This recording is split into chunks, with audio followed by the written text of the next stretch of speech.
Hello and welcome back to Love Island with Benny. Today, it is a scorcher.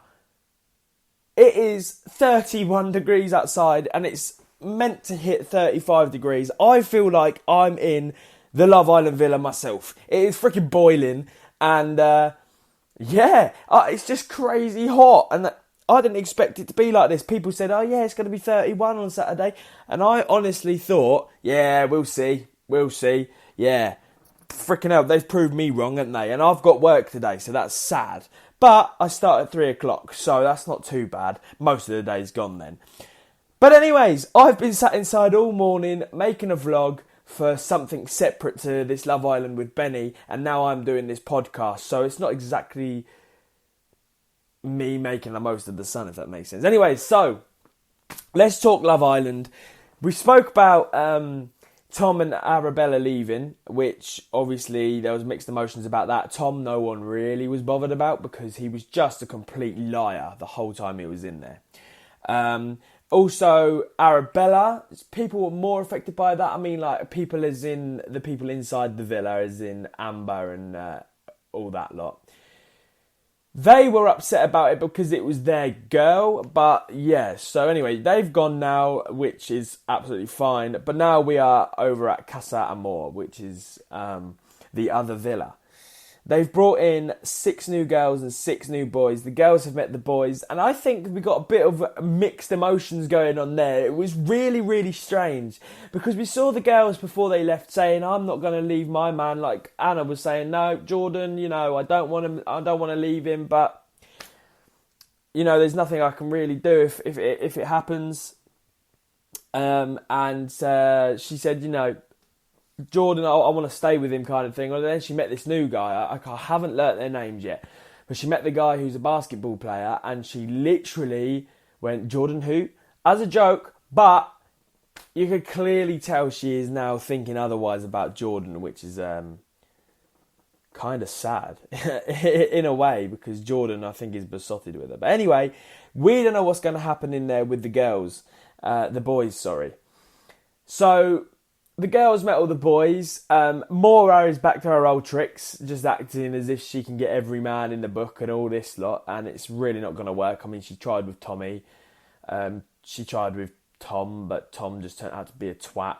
And now we've got Maura laying there with her legs open saying, if all these boys come in, I'm going to be laying there like this. The doors are already open. Rah-de-da-de-da. What? Maura, love, come on, relax. You're going to make yourself look like a slag if you carry on doing that, in all honesty. And it doesn't really work like that, as you've worked out. You're too confident. And I know that one of the guys that come in, she said, oh, hello to him and all this shit. And I understand, she's got to try, but he sort of, yeah. It's just Maura. In general, I started liking her when things were going wrong for her, but now she's up to her old tricks again. I don't really like her anymore. It's one of those, you can't really tell if you like them or not. It's just confusing. Anyway, so moving on, there was Molly May sat there saying that all the boys are handsome and all this, and that's fine, nothing wrong in saying that. And then all the new girls come in to meet the boys, and we didn't see a lot of that, did we, really? Because obviously Sunday night's going to be the main night for that. But Anton could not believe his eyes. He could have been skipping around the villa. He was like, I cannot believe my eyes. This is a dream come true. There's like loads of new girls in here. So Anton is clearly going to find someone, but then there was one girl who said her eyes are set on Curtis, which made me think, I don't think Curtis would leave Amy, but then again, could his head get turned by this new girl? Is she going to really try her hardest to break them both up, to ruin their situation? Is Amy going to find someone else in there? Is she going to find another man? It's one of those things. It's a dodgy game to play, that Love Island. So I don't know. I'm just looking forward to Sunday. This is my first solid year of watching Love Island, and I did not know that Casa Amor was a thing. My girlfriend did tell me, but I totally forgot about it because this was at the start when Love Island started this year. And Casa Amor, that's a very sneaky thing to do for Love Island. That is a very sneaky thing to do. For them to suddenly go, right, well, obviously they've done it every year, I think, so far, but for them to introduce Casa Amor and for them to bring in other people to sort of fuck up other people's relationships is sort of an interesting thing. No, I don't think people's heads are going to get turned that easy, but you never know. Another thing is Lucy last night. She admitted to Anton that there is a thing, or she has a thing for Tommy, and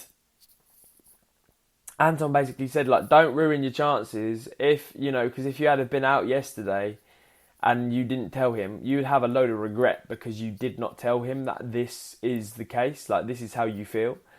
So she went over to Tommy and was totally honest with him, but in that time, Maura had told Molly that Lucy had admitted that she wouldn't say no to Tommy. So then Molly May was like, hang on a minute, there's something dodgy going on here. So when Lucy pulled Tommy over for a chat, it made alarm bells ring, and Molly was like, hang on, what? Like, what's going on? So they went off for a chat, and this is when Lucy said, I am going to tell you as a friend, but in all honesty, I wouldn't say no if things went wrong between you and Molly, kind of thing, which is okay that she's being honest, but at the same time she should be more honest with Molly than Tommy, I'd imagine. And then one thing that I thought was a little bit wrong was when they were all telling Tommy not to say anything to Molly. I mean, in all honesty, that would be the hardest thing not to do. Like, you'd be doing more wrong by not telling her. To at least pre-warn her and tell her this is how Lucy feels. Like, you need to keep your cool. Don't say anything. I'm not going anywhere. I'm staying here, like Tommy did say to her. But obviously, it's a dodgy game to play because if Tommy didn't tell Molly and then Molly found out that Tommy knew a couple of weeks down the line, all hell would break loose. Like, he's kept that secret. That looks dodgy in itself, the fact that she's done that. Sorry, just 2 seconds. Just go grab some paracetamol. I have a headache. And it's 35 degrees almost outside, and I have a headache today out of all the days. That's brilliant. It's typical. Plus, I'm on a diet as well, so I am literally, like, suffering right now. But I've done it for over a week, so I need to keep it going. Need to keep it rolling. Right, hang on a minute.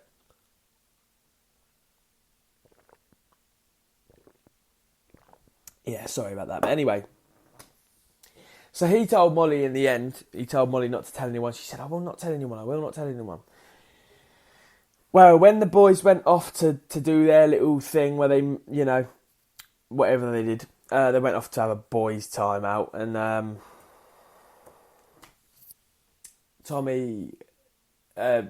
Molly May went over to speak to Lucy and said to her, I'm a little bit confused as to what's going on at the minute with you and Tommy. Like, I feel like you like him, but she wasn't too sure. So, anyway, this is the end of this one for today. So, catch you in the next one.